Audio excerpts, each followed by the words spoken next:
Umahataw na ngayon sa mga pangunahing kalian ng Coronadal ang mga contingent sa South Cotabato Titalak Festival Street Dancing Competition.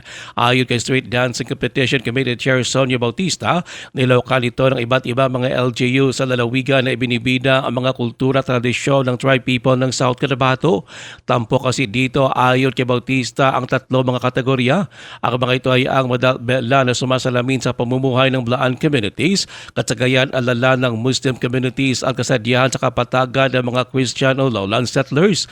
Ang mga contingent ay magkakaroon din ng performance sa harap ng mga hurado sa Welcome Rotonda na mas kilalang round ball. Magtatapos ang street dancing sa South Cotabato Sports Complex kung saan gaganapin ang closing program at magkakaroon ng final showdown ang mga participant. Kaugnay nito, wala namang pasok sa lahat ng mga tanggapan at paralan ngayong araw sa South Cotabato. Ito ay bilang pagtaliman na rin sa Republic Act No. 9658 na nagdedeklara sa July 18 na special non-working holiday sa lalawigan na nilagdaan noon ni dating Pangulong Gloria Macapagal Arroyo.